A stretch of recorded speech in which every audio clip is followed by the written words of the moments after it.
Now, I'm very happy to welcome back a college football and horse racing expert that you've heard here many times. You've seen him on Fox Sports Big Noon Kickoff and also listened to him on the Bear Bets podcast. Very excited to bring back Mr. Chris Fallica to the odds breakers for some holiday spirit, my man. You can follow Chris on expert in the loosest definition of the word. Yeah. And by the way, this is not like I'm not rooting for like Auburn against Alabama or anything. Auburn simply beat A&M for me this past weekend, and it was like the long sleeve tee at the top of the pile in the closet. So that's why we're wearing it. There's no affiliation. Hey, if you got swag and you send it to me, I am absolutely going to wear it. I'm a whore for that. There you go. What's better than call it a long sleeve free T-shirt, nice like dry finish type? It's perfect. Well, you do have a nice orange like Thanksgiving spirit, but it is Syracuse color, so I don't know about that. That's just a little confusing. No out of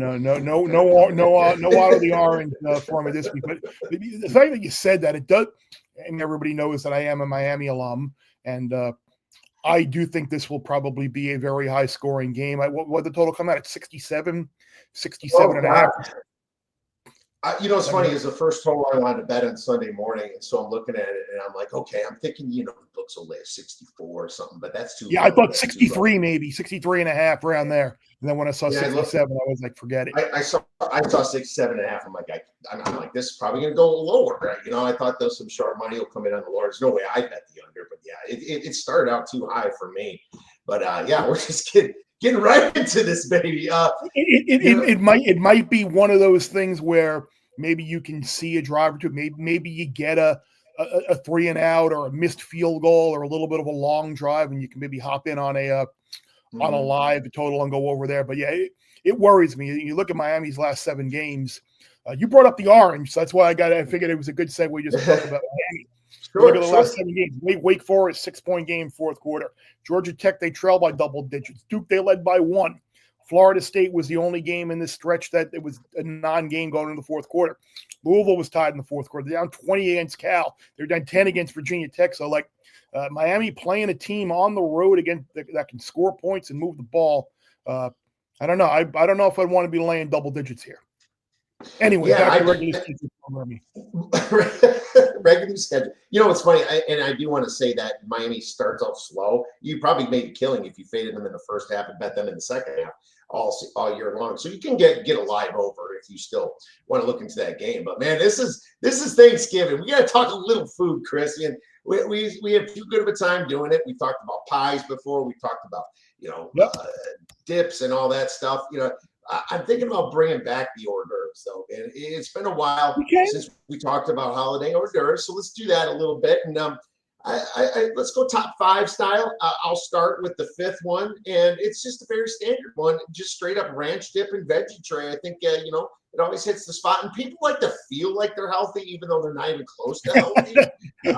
Before that, so it's almost like, I just ate a carrot with the smothered in ranch dressing. I think it's I feel really good, like I'm losing. Yeah, I was going to say, what could possibly be healthier than like a buttermilk / sour cream based mayo / dip, right? Yeah, no, I know, right? Especially when it's like just a vessel. Like celery is just a vessel for dip. That's all it really is. Exactly. Like the amount of dip that you have to put on that thing to hide the taste of celery is a lot, So I've definitely gone through a little too much in my lifetime. But that's my number 5. What about you? Do you have a couple in the brain piece here? I think just a good old fashioned like cheese and like a good like sopressata type of Italian sausage. Again, not necessarily like a dip, but put some Swiss out there, some Gouda, some brie, just good old fashioned cheese and crackers. I can never go wrong with something like that. That was my next one, man. And you can call it a charcuterie board. Is that how you say charcuterie? Beautiful. Charcuterie. Yeah. Listen to us all being all sophisticated here. I let the wife take care of that, man. But she does put some good stuff on there and all kinds of different meats and salamis with different levels of salt and spice. Love that. So that's mine as well. And different types of cheeses for sure. As you know, we both love our cheeses, my man. Damn right. I like that, and I'm going to go with French onion dip. Yeah, also, I've been getting into that lately. I don't think there's a better thing to put a potato chip in than actual French onion dip. I had it the other day, and I'm like, geez, man, this blows everything away. I apologize for the ring. I'm going to name drop here. I haven't spoken to him in a few weeks, but that was Danny Sheridan calling me. So I'm going to have to call Danny Sheridan after I get done with you. Oh, there you go. I'm going to get yelled at. Holy cow, old school. There you go. You got to call Danny back. But what else do you have for dips, Chris? Dips. I'm again. It's not necessarily Thanksgiving-ish, but just a good, not queso type cheese dip. I mean, just a little some jalapenos in there with sliced on top of some nachos and some cheese dip. Maybe you throw a little chorizo in there as well. Again, anything cheese based, I'm sold. Well, Chris, actually, one of the top ones that you've given me that I've moved into number 2 here for Thanksgiving holiday is the recipe you gave me about 5-6 years ago. It's with the cream cheese. You roll it up, you put the scallions chopped up in there, and you said beef bits, but I use the bacon bits, and I think it's good either way. But the bacon bits just a little bit more salty, right? Oh my God, that is just, it hits the spot. It might be my number 1, but I put it at number 2. But geez, man, I'm making that, and I made it, and I already bought my scallions. I already bought the cream cheese, man. I'm on it. I'm going to give you breaking news. Spoiler alert here. I still have to do number 3 and number 2, but number 1, that is my number 1 in breaking news. My wife Molly was just down there getting the cheese ball ready. She actually made it because we have my family coming up from New York, from Long Island tomorrow, and we have found it is always better when it sits overnight, because then the dried beef and the scallion and the cream cheese all come together, and the saltiness, goodness of it is even better. So the cheese ball has been made. That is number 1, whether you use Triscuits or whatever. Back to your French onion dip. The only acceptable potato chips, though, are Ruffles, right? You've got to have the ridges. You can't do like the wavy Lays or anything. Yeah. I'm hoping you agree. Yes, absolutely. You have to do that. That's the only kind that dips properly and doesn't break. I love just straight up, no extra spices or flavors, potato chips type situation. I think that's really important. Thank you, Josh, for stopping by. Really, this is a fantastic show for everybody out there, and we're excited to talk some football. But before that, Chris has number 3 and 2 to discuss. Number 3. I'm just going to go with like a good old, like you said, good old fashioned, like a vegetable dip. Put in some spinach, some chopped spinach, some carrot shreds, some onions. Mix it in with some sour cream. And what's better than that? That's always good. Again, you get the illusion of health with the sour cream by using your carrot or your celery vessel. And then number 2, I love the Harry and David makes it, and a few other people make it. The red pepper jam, where you mix it in with some cream cheese. Yes, perfect. Oh, that's absolutely delicious, man. That's wonderful. I'm getting hungry just thinking about it, and I even just ate lunch, so that's a problem. But like you said, with number 3, the illusion of health is huge. I think you even get respect from your family members for that. So just remember that one. And number 1 for me, I have to stick with the port wine cheese, man. I don't know what it is about it. It's got that extra tanginess. I put like a wheat thin in there, or it just tastes perfect for like a Thanksgiving fall weather. It's even got like the colors of Thanksgiving. That's a great call. That's a great, again, an oldie but a goodie. Yeah, I was just sitting here thinking too, like the illusion of health. Like one of my favorite lines is like when you have like the like you're in your TSA going to the airport, and you get like the random beep. Oh, you have like nothing on you. Oh, you've been randomly selected for. Yeah, I've got nothing on me. I have a drawstring sweatpants and a long sleeve T-shirt and nothing in my. You've been randomly selected for additional. the illusion of security. The additional beep at TSA pre. Absolutely. The illusion, it makes people all warm inside for the holidays, and that's all you need. Well, great stuff. And I think the big winner's got to be the cream cheese ball, man. So I'm gonna shoot it. I'll send you a picture of that when that's done. And we are ready to talk a little football. You know what's interesting? I think you bet this one. Travis Hunter is a massive favorite right now to win the Heisman. Yeah. And I looked, he's minus 800 on DraftKings. Is this thing locked up right now? Is this over? The odds seem to indicate that it is, and I was a little concerned about it. Not really sure what was going to happen with Hunter if Colorado were to lose and not make the Big 12 championship game.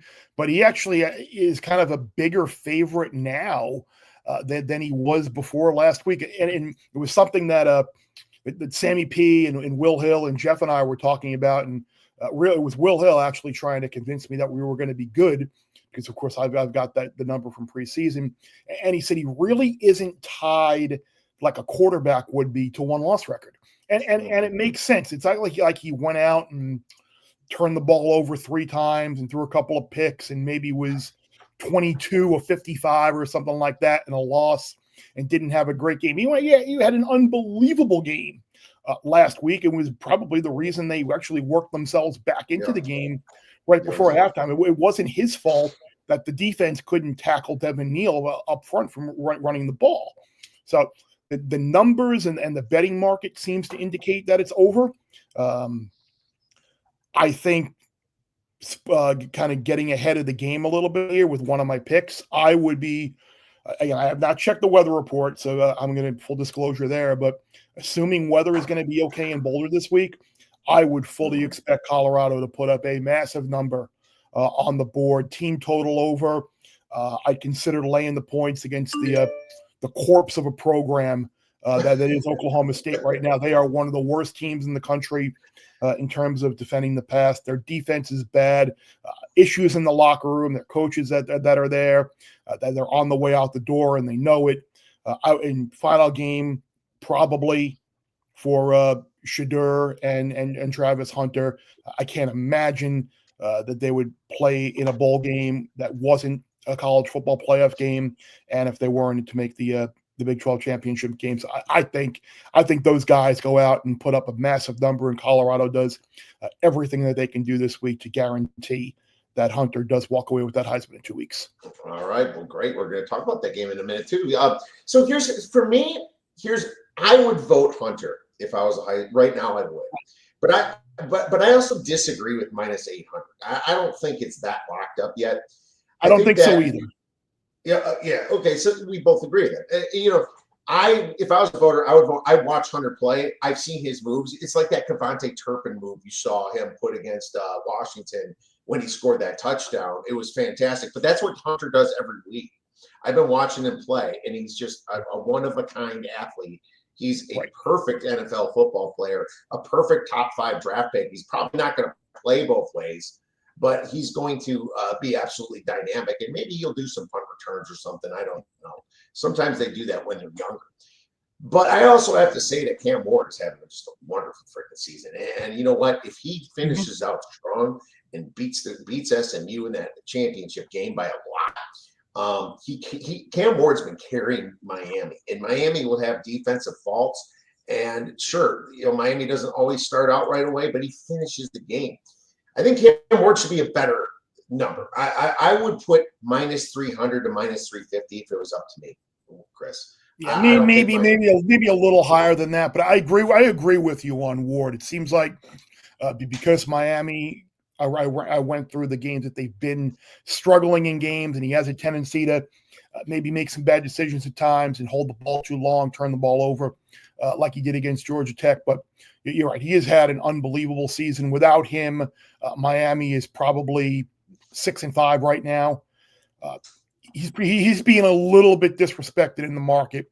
If they beat Syracuse and they win the ACC title, I mean, he's absolutely going to go to New York. And is he good enough to beat Hunter? I don't know, because what Hunter is doing both offensively and defensively, and the number of impact snaps that he is playing is unprecedented. But look, if you're looking to try and beat Travis Hunter right now, I would do it with Cam Ward as opposed to Ashton Genty, who I'm not sure. Look, they're going to try and give him a massive going away statistical present next couple of weeks. But I wonder, he's, I think at this point in the year, he is just physically beat up, and give him credit for gutting it out like he did last week in that game against Wyoming. But I wonder how Boise plays it this week, knowing that the game that matters is the UNLV game, assuming UNLV beats Nevada, the Mountain West Championship game next Friday. You want him healthy for that. I remember David Shaw and Stanford kind of made a similar mistake a few years back by Jordan Love. Love at Stanford was hurt and really not 100%, and they were in the conference championship game, and he really wasn't going to win the Heisman, and they really needed him for the conference title game, and they played him, and he was beat up, and that really impacted him the rest of the way. So I'd be careful if I were Boise this week, really, against a team in Oregon State. That look, their defense is not very good. I wouldn't focus on trying to get him the award this week. Do your program right, keep him healthy and as healthy as he can be for the game that you need to get to the college football playoff in 10 days when you host UNLV. Yeah, Bryce Love never had an NFL career. People thought he was just a complete lock. Genty should not get the Heisman. He shouldn't even be in the top 3, maybe 4. My problem with Genty, and he's awesome as a running back, don't get me wrong, he just does not play any good teams. And you'll see in the next segment here, I have a little bit of problem with some of the group of 5 teams right now. But I just think that definitely Doak Walker, and I liked your tweet talking about Scattleboo, that he should have been invited. I was at the BYU game, ASU last weekend, Chris, and what a crazy finish that was, by the way. It was were you on the field? I didn't charge. I didn't charge the field. It's a little dangerous to do that with my son, but I'm in my 40s, dude. I have no reason to go charge a field. But they took everything down. Like, this is not going to go well, because those refs who hasn't called one penalty on BYU the second half is going to put 1 second back on, and it was probably the right call. It was probably the right thing to do. It was totally terrible coaching by Dillingham, but I think they just did that in Oklahoma too. But I don't know why they don't have better precautions for this situation. They got to fix that. But that was one of the most exciting. And I've been to a ton of college football games, being a big Badger fan. But I was so happy I went to that game. That was absolutely wonderful experience. I'm glad you said it, because I didn't want to be perceived as the bad guy for saying it first. I just have a hard time thinking that the most outstanding player in college football, which is what the Heisman voting ballot says. I'm told I'm not a voter. I'm not a Heisman voter. So what I say here is not biased, or I am not voting with the bias based on my preseason bet or anything. I just have a hard time thinking the most outstanding player in college football is a Mountain West running back playing that schedule. Now, I know he had a great game against Oregon, but you didn't have to face a Big Ten schedule or an SEC schedule the rest of the way, or even a Big 12 schedule against some of these power teams. What he's done has been great, and he's going to win the Doak Walker, and good for that. But I just have a hard time in my mind thinking that he's the most outstanding player in college football with I think it's every 9 rushes. Someone tweeted something out the other day about the rushing defense opponents that they have faced. And sure, him putting up a big number has something to do with that, but it's not the only thing. And then voters with these awards, you look at McMillan from Arizona. They have had a terrible year. How is he a Biletnikoff finalist? 4 of his 7 touchdown catches came against a terrible New Mexico team. They have been bad this year. And you look at Nick Nash, who a third of his productions has come in 2 games against Kennesaw State, who's the worst team in the country, and an FCS team. I had a big problem. I had a bigger problem with the Biletnikoff finalists in not having say Jeremiah Smith and maybe Xavier Restrepo or someone else, and having McMillan and Nick Nash there, just because you look at their overall numbers. I know there are a lot of people upset, but how can you say that Scatterbo and Dylan Sampson should go ahead of Caleb Johnson? I'll give you that. That is a pick one. The running back core was really good this year, and a lot of guys put up a lot of great numbers this year and had great years. But again, it looks like the voters just kind of went lazy and were like, oh, Genty, Hampton, and Johnson are 1, 2, 3 in the nation in rushing. Let's just vote for them, when there are really a lot of other things that go into it.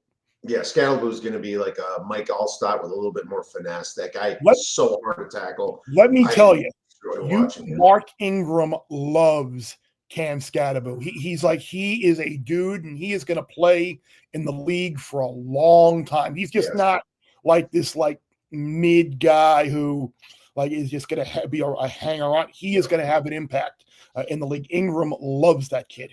I do too. I'm so glad you said that. And what's up to Tom Macrina? Thanks for chiming in. And Josh obviously agrees too. How many yards would Genty surpass if he played at Iowa?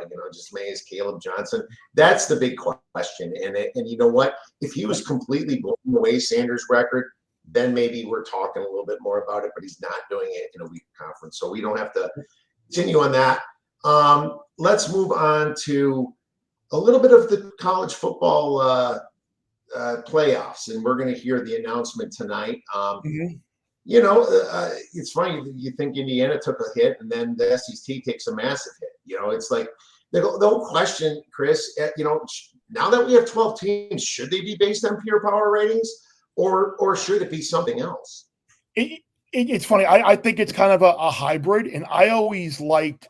And again, I'm going to give. I was kind of mocking my former employer the last couple of weeks for this, Indiana 97% chance to make the playoff, and it was just bad math. But one of the things that we did create when I was there was this strength of record component, which basically is a kind of a power rating, strength of schedule, achievement kind of resume based metric, where it's like what you have achieved against the schedule that you have faced. And if you look at Indiana right now, they are 7th in terms of strength of record. It has been harder to achieve. Indiana's 10-1 has been harder to achieve than Notre Dame's 10-1. Notre Dame is 10th in strength of record. And surprisingly, Indiana's 10-1 has been slightly harder to achieve than Tennessee's 9-2. Tennessee is 8th in strength of record. So it is, it's a really good way of kind of what goes into it, strength of schedule, how you fare, wins, efficiencies, how long you have had between rest and idle weeks. Again, I just kind of told people what we wanted to kind of factor in, and the smarter math people than me figured out a mathematical way to represent this. So I think it should be a combination of both. And the thing that I always like to say and again, there is always a hesitancy within the committee and the voters to kind of do the whole have a betting slant on it. Now, if you want brutal honesty on who the best teams are and who the best players are, there are no better people to ask than bettors, because they are only interested in making money. Yes. And they will be totally honest with you in terms of who would you rather play, Indiana or Ole Miss, just something like that, even though Ole Miss has 3 losses. I'll give my friend Todd Wishnev a pop. If you come tournament time, if you want to talk about a team on the bubble or seeding, Todd Wishnev all day long, all he does is watch. He's texting right now with live in-game bets for team totals and in-game totals and a half and in first half lines. This guy watches more college basketball than anyone. So he is a valuable resource for someone who is interested in making money in college basketball. So bettors have a great idea on this. They're never going to fall for it in the committee though. But I do think it is kind of a hybrid of power ratings and strength of schedule and things like that. It can't just be, oh, you're 10-1, you're 9-2. 10-1 is better than 9-10, and that's kind of what the voters have done right now. Like if you look at the top 12, 8 of them have either 0 or 1 win against a team currently ranked. 5 of the top 12 do not have a win over a team currently ranked. Texas, in Miami, SMU, Indiana, and Clemson. None of them have wins over a team that's currently ranked. So that tells you a lot about the strength of the ACC. And again, it's not just an ACC specific thing, because we knew this was going to happen with expansion and conference realignment. Like schedule matters so much in this current college football playoff era. And in power, yes, they say goal, and that's not good. Put it well, over. They never use my power ratings, Chris. I've asked them, and they yeah. I mean, I have 5 SEC teams in the top 12, very close to 6. You know, the truth is that, you know, then you have to look at some other things too, though. You know, I believe that some teams just don't deserve it. You know, the thing about my power ratings is that I can tell you that Alabama, on their best day, can probably beat almost everybody, maybe everybody. Correct. Right? Ole Miss. Yeah, Georgia. But they have the high ceiling, but their floor is pretty dang low. Mm-hmm. And it's almost like because they prove that they have that low floor, scoring 3 points, Alabama did last week, and the other losses, it's almost like, well, dude, sorry, I don't know what I'm going to get for the playoffs. Is it going to be your best game? Is it going to be your worst game? Ole Miss has lost to 3 unranked teams. Yeah. It's like a team that beat Georgia the way that they did, lost like that. It's like, what am I going to get from you? So you have to understand that part of it too. And another thing about being the SEC, and yes, you're a super conference. You made yourself a super conference, but you have to understand that you can't get everybody in, or otherwise they're just going to call it the SEC Invitational and probably piss off a lot of people, you know. So I understand those aspects, but the truth is, Chris, if it's real power, then yeah, I got 5 SEC teams minimum. You know, I do, at least right now. But that probably isn't the way it probably isn't the way it's going to go. But it is what it is. How many SEC teams make it then? I think you're probably going to get 4. Me too. So you'll get Texas, Georgia, Tennessee, and I think you're going to get one of Alabama, Ole Miss, and A&M. I think you're going to get one of them. Yeah, I think so too. I think it's 4, and I think that's fine. Let's put 4. If you're looking for any yes no playoff bets, I still think. And look, I know I am the Tulane lackey, the Tulane homer. I still think there's value to be had on however you want, whatever the better price is. I can't look at college football playoff prices in Connecticut because they're not posted. But I would look at either a Boise no or Tulane yes, just because I think Boise is not playing their best football of the year right now. And I think if Genty is beat up, I think there's a good chance UNLV goes up there next week and beats them. And I think there's a chance if Tulane were to beat Memphis this week, Tulane were to continue their hot play and beat Army in the American Championship game, I think Tulane ultimately would be that G5 rep. And there's also a chance that if chaos happens with some of these other teams, the Power 5 teams, maybe Tulane gets one of those at-larges as well. So I still think there's a little bit of value with some of these Group of 5 scenarios. Okay, I'm glad you mentioned that because I don't know why we have to have a Group of 5 in there. Because this is the only way we were going to get the playoff. They're not undefeated, but they're not undefeated. They're not undefeated. No, they're not. I think they should have said, look, if we get one that plays a halfway schedule, then we have the right to put them in the playoffs. So Boise playing the 81st schedule and Tulane playing like the 98th, that isn't going to do it? I don't think that should have been a thing. They shouldn't do that. It's I understand the year that they're undefeated, you have to prove that, and that we had that whole UCF debacle back in the day. Remember that? And they beat all. I remember. Yeah. I remember it quite well. But it's just you could stop that with 12 teams now. But I don't think it doesn't mean that you need to put one of them in. I disagree. I don't think any of them should be in personally. Well, it has to be fair, right? Everyone's equal, right? All conferences no, you're not in a Power 10 5. and 0 in the Mountain West is the same as 10 and 0 in the Big Ten or the ACC, right? You're not in a Power 5 conference. That game against Wyoming stunk last week, Boise. I'm sorry. It's not like New Mexico scored 45 points on that Wyoming defense. Come on.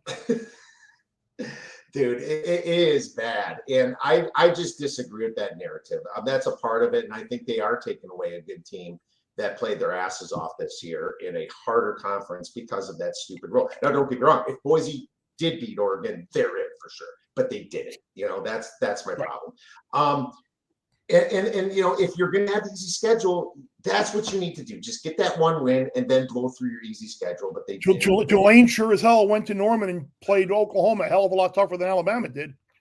That was a one possession game late in the fourth quarter, and Tulane had every chance in the world. But Tulane has 2 losses. Why not bet UNLV at 5-1 to make the playoffs? You could do that as well. I mean, could they drop you? Or you could if you can also maybe play a little Saquon Offensive Player of the Year and SMU. I mean Tulane, Tulane, UNLV to win the Mountain West at like 4-1, or so you could do that too. There you go. Yeah, I mean plus 500 for UNLV. It's a good price. Is a good price, and Tulane to make the playoffs is plus 360. So you're basically, I mean, if you're betting, are you sure they would put Tulane in over UNLV? I'm not sure. Well, Tulane is what right now? 18? Is that what they are? Yeah, I have the 18 poll. Tulane is 18, UNLV is 21. So that would be very interesting to see what would happen. Would UNLV jump ahead of them with the win over Boise in Boise, and then how would that offset Tulane beating Army, who's still ranked, and Memphis, who's is Memphis 8-3 right now? Is that what they are? And they 9-2. I don't even know. Memphis is not even in it. Records mean nothing to me. Yeah, I know, and especially to a sports bettor, they shouldn't really mean anything either, unless you're using it to fade them in a certain reason. But yeah, it is 100% agreement. But we gotta get some games, man. We can talk about this stuff forever, my man. And you know what? Egg Bowl. I mean, here's what sucks. I am in a Survivor still in college, and unfortunately, there's still half the people in it, Chris. There's like over 1,000. Now there's like 500. It was almost too easy. They did. Yeah, you needed to kind of limit it to only post games that were like 14 points and under or something like that. Yeah. They used the American Athletic Conference in the Mountain West, but they took out the other conferences. But in the conference championship, you can use anyone. But I'm sitting here and Ole Miss is left, and I don't have. I wish I had Tulane left now because I was saving Boise, but then Colorado State lost, and now Boise's going to have a lot tougher against UNLV. I don't have Tulane left now, which I'm kicking myself because the people that have Tulane left are being. So this week I gotta get through to that though, and I might take Jacksonville State. By the way, I might take Jacksonville State when it comes to that week because that could be the sneaky one. But I gotta take Ole Miss probably as one of my survivors. I have to pick 2 of them this week. I got Ole Miss and Oregon. I'm guessing. I was thinking about Washington State, but. I wouldn't trust them. I don't trust them. I trust Oregon and Ole Miss, so I'm taking them. But yeah, anything for the Egg Bowl. It's a massive spread of 25.5. No, nothing here on that. Nothing here. And enjoy it. Drink some eggnog, maybe. This is gonna be a blowout and probably be over. You might have to turn on that Cowboys Giants game. Oh God. Sure. What's worse, man? That or the Egg Bowl this year? I guess we'll find out. But we got some Friday games. Ball State versus Ohio. Ohio minus 15.5, 52.5. Since Miami, Ohio's playing Bowling Green this week, it looks like Ohio's going to sneak in this championship. Chris, what are your thoughts? It looks like there's still some 14.5s out there. 14.5 at Circa, 14.5 at South Point, 14.5 at Bet Online, and then some 15s as well. I think this is a really good opportunity for Ohio to put a big number up on the board. Either they're in with a win, or if Bowling Green beats Miami of Ohio, they are in. Ball State is kind of like dead team walking right now. Coach on the way out the door, losing streak on the way. I just wonder how much fight, how much care there really is going to be on the day after Thanksgiving for Ball State here. One of the worst defenses that there is in the country. I think Ohio goes out there on Friday and blows out Ball State, and they punch their ticket and don't have to worry about what's going to happen in BG Miami. I can't believe how much better they've gotten throughout the season. This team, I've been really upgrading my power ratings over the past 3 or 4 weeks. It's funny, they lost Curtis Rourke, who was actually injured a lot last year. Yep. And then he goes to Indiana, he's not a championship quarterback. He's just a decent MAC quarterback on a good team. You know that. Yep. But it's a situation where they're just a very well-coached team too. So I see them cleaning house easily this week as well. So I don't disagree with you. I'm going to wait it out. Hopefully it gets down to a 14, and that's probably my buy number here. But I don't disagree with that at all. And it's going to be an interesting line in this MAC championship, man. The MAC always throws me for a curve, especially when Toledo this year. They're not the team that's going to make it. So the MAC has just got really interesting. I took a preseason future, if you probably don't remember, but we talked with Ralph Michaels. I had Bowling Green in there, so I'm kind of hoping Bowling Green does win this week, and I can at least have a somewhat of a hedging opportunity on that one. So that's going to be real interesting in the MAC. Let's talk about Colorado then. You already kind of touched on your thoughts of a big blowout possibility, or are you looking team total? I mean, we're laying 17 points here, Chris, and that's a lot of points, even against an Oklahoma State team that has been just a shell of themselves. I had fun betting against them this year, but man, the spread just keeps getting bigger and bigger and bigger here. Are you going to lay the points here, or are you going to? Yeah, I'm looking to see right now what the best team total you could potentially get on Colorado is here. I see a 16.5 at DraftKings in terms of the total team total. Wow, yeah, the team total is. They're all over it. 41.5 is minus 115. That's I'd go over 41.5 minus 115. Okay. Yeah, and I would lay 16.5 because I think Colorado's defense after last week, I think they'll play better. Of the two, I'd lay the 16.5 before I would the teams. I feel better. 16.5, I feel better than about the team total, just in case you get stuck on 40 or 41 and maybe I'm off and then pulling him. So yeah, I would lay 16.5 with CU. I think that's a little high at 17 myself. I would be more inclined to take Oklahoma State at the 17. I know that, here's the problem with CU right now. I feel like they're a little inconsistent, and I don't know what their demeanor is going to be. Is it going to be that last game? Are they really that school pride bunch of kids, or are they just Deion's kids who want to get to the NFL? I know that they're not the way they're looking at that loss last week is they didn't make it. So I don't know where their spirits really are, Chris. It's hard to predict that stuff, and it's our job to predict it. But do the best we can. But the Pokes are at least averaging 29.64 points per game. I think I'd rather take the over, really, in that situation. Colorado's averaging about 33 a game. But, and obviously these are the most basic stats in the world. He averages his points. But, Colorado's defense allows about 24 a game. Oklahoma State 32, 33 a game. Does Gundy have one last, get your ass out there and play the freaking game of football type thing?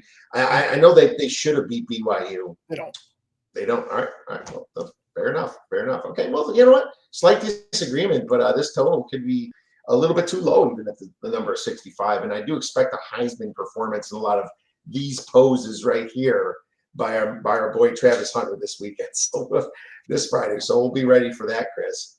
Let's talk about the next game then. And I have Kansas versus Baylor at Pick'em in the total 61.5, Chris. Now, you probably don't remember me taking 60-1 on Baylor to win the Big 12. I don't. And I did. And I unfortunately, that ticket's burned. I think all hell would have to break loose for them to get in the championship game. They have 3 Big 12 losses. But I still think that Baylor is quietly the best team in the Big 12. I believe that. You think Baylor is? I think you can make the case Kansas is. I think Baylor is, and I think this market's wrong on it. And I think Kansas should have lost to BYU. They had that last stop, but and Kansas is playing much better ball, dude. Don't get me wrong. They are playing better ball, and I've been on Kansas the last 2 weeks. I missed them. I missed them on the come. It's funny, by the way, like all of the close games that BYU won that they really should have lost, the one that they should have won is the one that they lost. Yeah, of course, right. The Hail Mary against Colorado, too. Baylor has some better numbers than Kansas. 0.91 net yards per play, Kansas at 0.45. That's kind of a basic net yards per play. But Kansas's offense ranks 11th in success rate and 12th in EPA. Baylor's 32nd and 51st. But Baylor's defense ranks 30th in success rate, 68th in EPA, and Kansas ranks 92nd and 90th, right? So it's a little bit bigger of a difference there on a defensive end. And you got Baylor here kind of sitting here at home.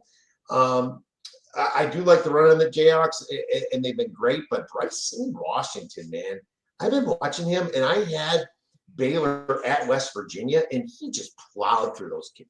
Plowed through them, man. He's a freshman. He's a great running back. Circle this guy, Bryson Washington, next year for the Doak Walker Award. You might get a big number on him.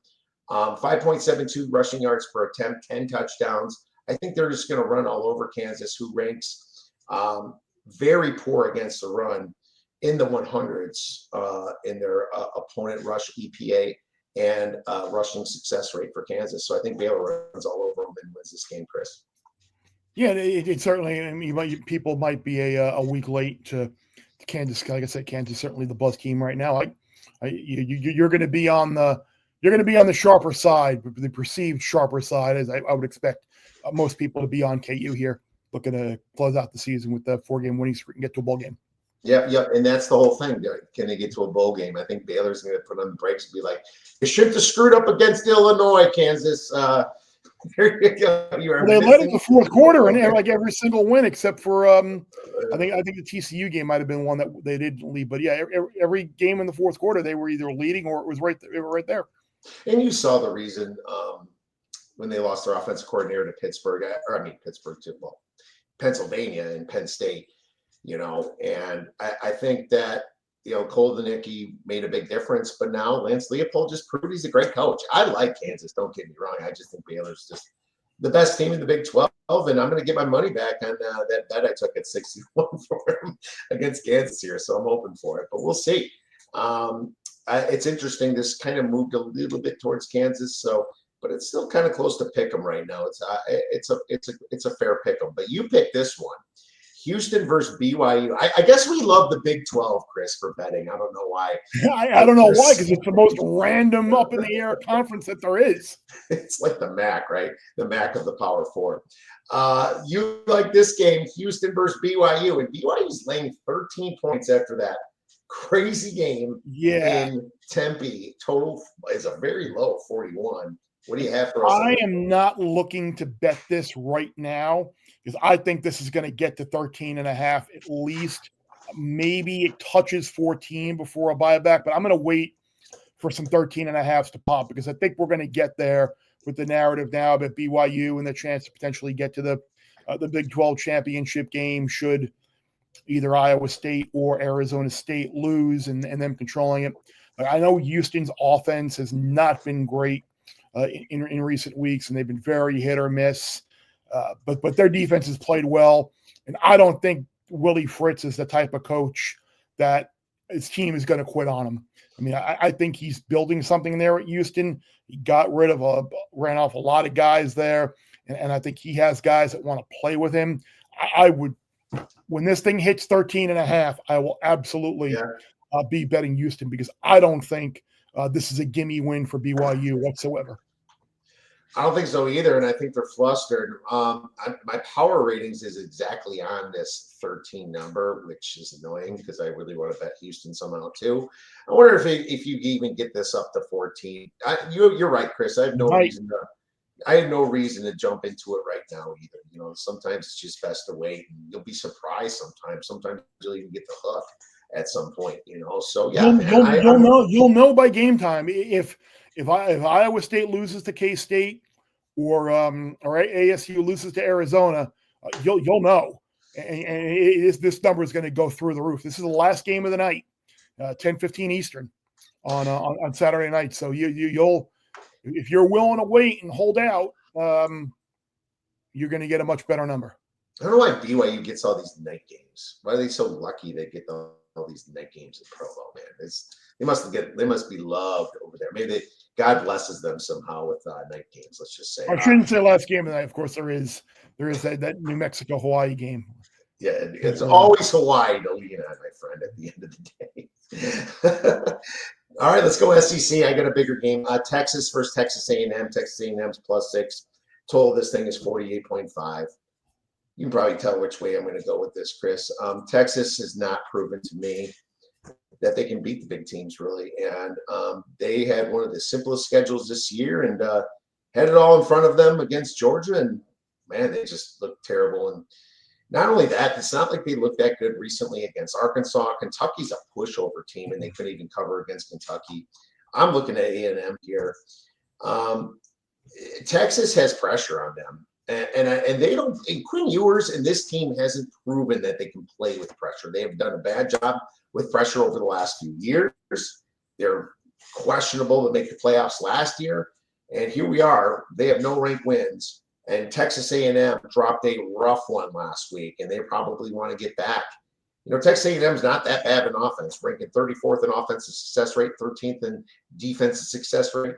You know, they're a very good team. And Texas, you know, their numbers look good.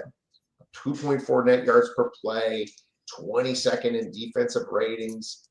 But the problem is that Texas, like you said, we all said it, no schedule. Texas A&M has had a much tougher schedule, in my opinion. Their Michigan win didn't age well. You can just ask Indiana how that aged for them. Exactly. Not aging well at all. And it's a lot of pressure on them, and going to that environment at A&M is not easy.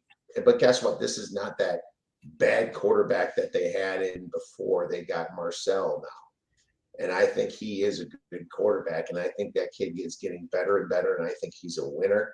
I know he had a little bit of a tougher time at South Carolina, but that was the only bad loss for him, really. Good defense. Yeah, and it was a hell of a defense, you know. I actually fought back at halftime because I was on South Carolina. I thought I watched that first half. I'm like, A&M's better than this team, and then they imploded. But dude, I have problems with Ewers and sprained ankle too. He has a sprained ankle. He's supposed to play, but I think that's going to be interesting. The dynamic quarterback is Reed at home at College Station. I'm taking A&M +6. Yeah, I mean, I said I was fortunate enough. I had Auburn last week, and 21-0 to where they were. That was a hell of a job by. You did great last week. You had Oklahoma too. Yeah, that worked out well. It was one of those weeks where we saw it well, and fortunately, I've been on a good run, both in the Circa Friday Football Invitational and in the column on FoxSports.com. I've been. I think I'm up to I just had to do the column last week and updated. So yeah, I am 43, 34, and 2 right now in the column, and I think I'm 46 and 34, 35, something like that in the in the Circa Friday Football Invitational, like tied for second there. So awesome. Yeah, it's been a good run recently, and hopefully we'll be able to continue it for the last couple of weeks of the regular season and the conference titles and then the bowl game. So yeah, but thank you. Oh, heck yeah, man. And you know, I wish I could get my Survivor back, man. Jeez, there's lots of I'm pissed at the Saints. Of course the Saints lose to Carolina, and that's what knocked me out. Well, I lost on the Ravens week 2, man. That was after a loss in extra rest against, you know, the loss against the Chiefs, and you know, the Raiders game got reffed right out of there at the very end. That pissed me off. I think my listeners are sick of me talking about it, so I'm going to move on. Exactly. What's like the least most compelling or interesting sports talk or betting talk? Yeah. Well, how did you do with your Survivor pick? In fantasy football, your Survivor and your fantasy football, people do not care about listening to that. Josh at Step on a Duck, can you talk about UTSA Army? You can't give those Roadrunners 7.5 points. Are you nuts? Army, a physical team, but not that physical, I think he means to say. I mean, were they physical against Notre Dame? Sure, I'd say so, but it's not like, they're even close to being in that game. I like UTSA's gotten better, and that's another very vastly improved team. Chris, if you have anything quick to say before I check my power rating. Probably an over game, I would think, because I can't. I mean, their defense may give up some points here. I'm curious about Army's psychology in this game, just because you've got the ASC championship game next week, then you have Army-Navy the week after that. So this is just kind of an ugly, like, sandwich type game after the Notre Dame loss. It's like, where do you go from here? Like, your fate is kind of determined and solved. This could be one of those, like, just you look up and it's 49-38 or something like that. I would look at potentially going over here. Yeah, it's funny. My power ratings, unfortunately, still hasn't caught up, and maybe that's my fault, to this spread yet. But over, yeah. I mean, I like over. I think Army's defense is very beatable, as you saw last week. But they did hold, some of their other conference foes to a few points. East Carolina put up 28 against them, though, and UAB 10. UTSA here scored 51-27 against Temple, 48-27 against North Texas. They beat Memphis 44-36, and it's not like Memphis is a bad team. They're actually a pretty good team, 2-loss team here. So, I mean, I guess I'd lean UTSA. I would go against my power ratings. I think maybe I didn't downgrade Army enough last week either. Yep. I'll have to take a look at that too, but I think I'm with you here, Josh, on that one. And yeah, Army was off a physical game against Notre Dame. So yeah, you clarified there. Thank you. I'll be looking at that one. I'll write that one down to look at a little bit more. Chris, what else we got? I'm really worried my Badgers might miss a bowl game here for the first time in 40 years or 30 years or something. I mean, Minnesota's a better team than we are right now, dude. Yeah. And I see money coming in on Wisconsin, and it's at 2.5. And God forbid, really? It's 3. Yeah. Why? I don't know. Braden Locke is not a confident quarterback. He's scared out there. He looks scared. His face looks scared. It's like they did everything right against Oregon, but have a quarterback that can throw a pass without being nervous. And you saw them against Nebraska. Why is Wisconsin a favorite here of 2.5? I'm considering Minnesota myself, dude. Yeah, I would too. At 2.5, it's up to 2.5. I wonder, that is a Friday game, correct? Yeah, it's a Friday game. Yeah. 2 and 10 again. It looks like it opened to 3, 2.5. Yeah, I couldn't bet Wisconsin. No chance. I'll wait on this too. And I'm not going to let Wisconsin ruin my day. I'll bet Minnesota +3. I have no problem betting against my teams for people that know me. I will do it. Let's see here. Minnesota probably should have won that. Minnesota should have won that game last week. PJ Fleck doesn't kick a field goal down 4 from the 8-yard line. Give me a break. There's some incompetence for sure. There's some competence. I mean, don't get me wrong. I want Wisconsin to retain the axe, but please don't make me bet this at 3. Keep it at 2 or 2.5. Yeah, Georgia. I'm gonna bet Wisconsin. I'm gonna bet Minnesota or Wisconsin rather, just so it gets to 3. Just so you have to bet it. I appreciate that, man. Just shoot me a text real quick before other people know.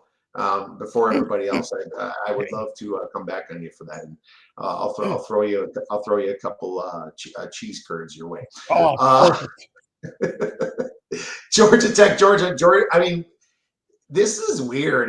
This has been going like 18.5, 19.5, kind of in that nowhere land.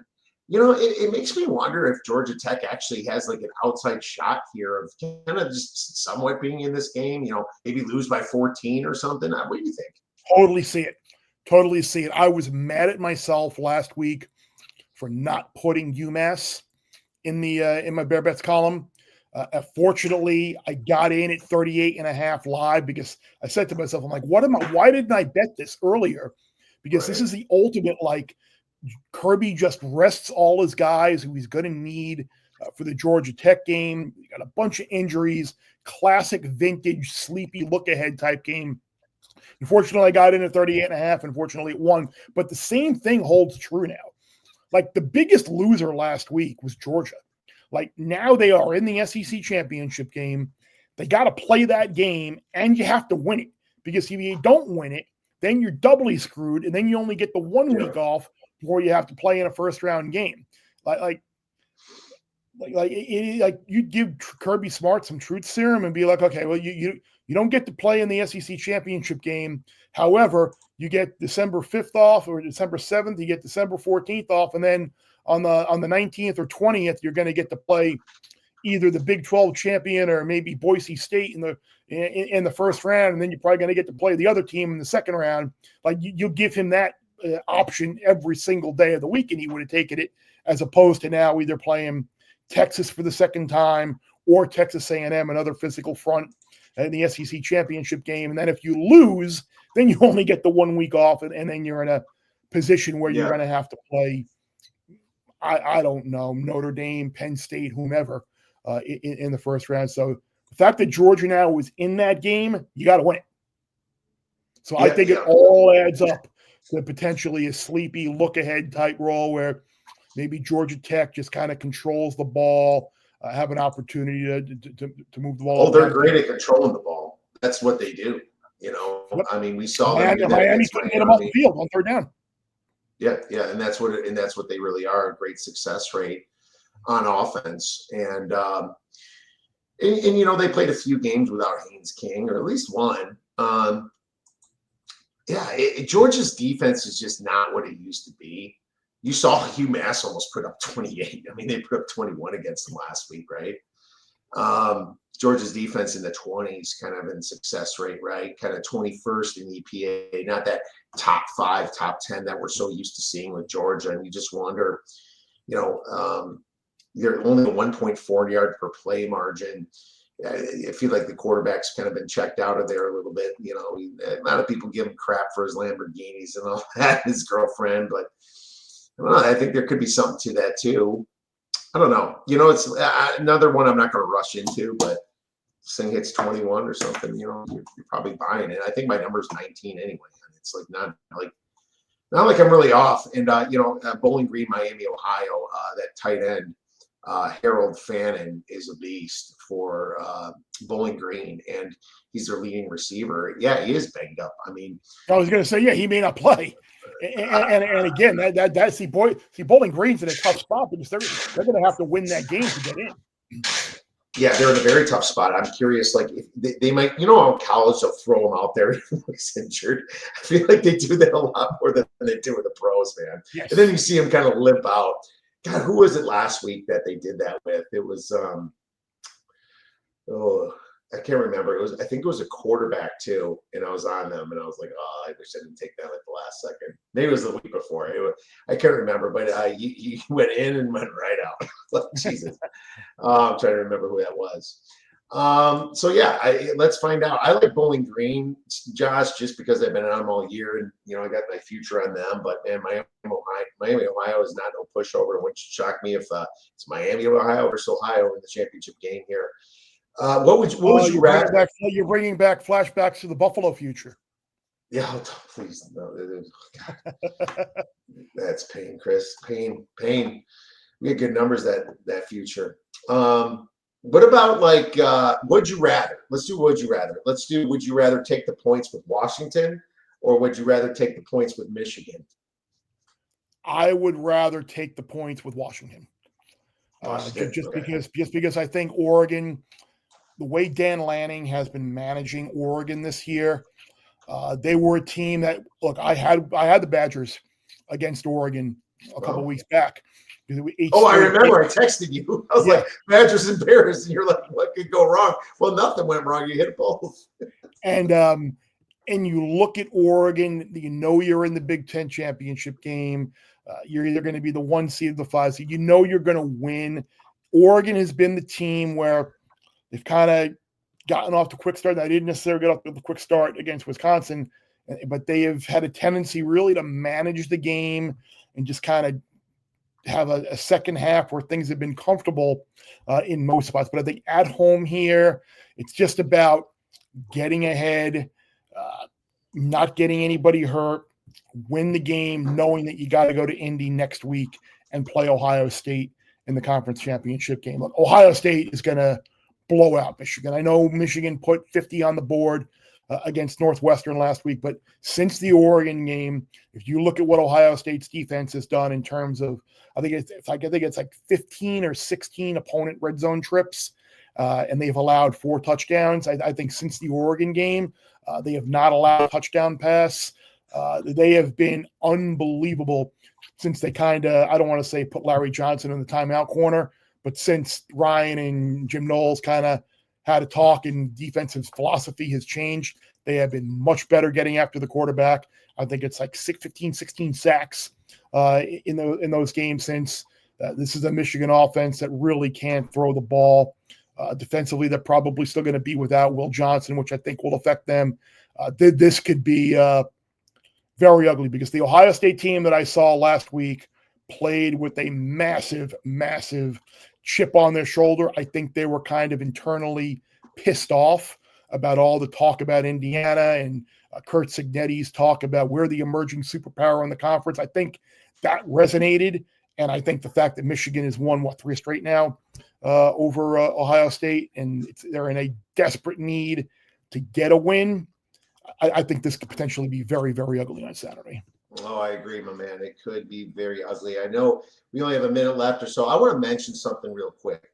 Georgia Southern's playing App State at 4 p.m. Mountain Time, 6 p.m. Eastern. And then 8 p.m., you have James Madison against Marshall. Well, Marshall's in if Georgia Southern loses, I believe. That means I think that's right. That means the second half, if Georgia Southern's lost that game, kids are gonna know you can pound the heck out of James Madison for a second half wager right there. Because that is the kind of spots that you're looking for here, in those situations. James Madison's out, but Marshall, it's really between Marshall and Georgia Southern. Marshall only has 1 conference loss. Georgia Southern has 2, but the tiebreaker, because they beat Marshall. So if Georgia Southern loses that third, they could lose that game and not care. And they will put their second and third string in and keep them healthy for the championship game. So pound James Madison that second half if Georgia Southern happens to lose. So just remember that. That's a fun little spot to think about. Dude, this is great. This is what like the Notes app is for, or the your calendar. You get calendar alerts for certain times of the day as well. Like, make sure you put a little note in there, like things to remember on Saturday. Yeah, I'll have a little alarm actually going off at up to the halftime. I'm going to set that baby and make sure I double check that, because that could be some free money for you right there. Almost free. That's what. There's no blocks, but I mean, you know what I mean. Well, Chris, awesome stuff, man. Have you decided anything in the NFL yet? NFL. Let's take a quick little look here in the. And I know that's 107 or 307. So. Spraying a little NFL on me here.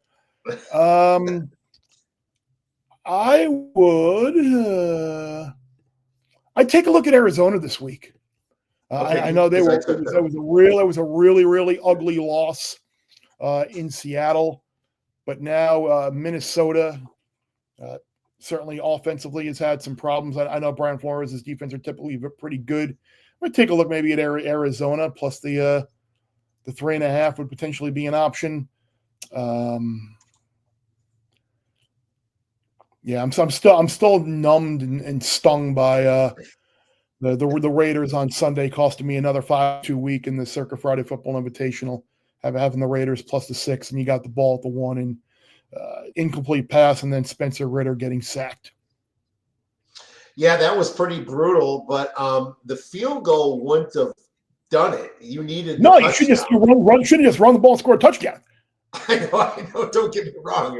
It brings you flashbacks to the Seattle Super Bowl with beast mode that they didn't use, right? But obviously, from a betting standpoint, money's more important than the Super Bowl win. Who cares about that? So it's what we look for here.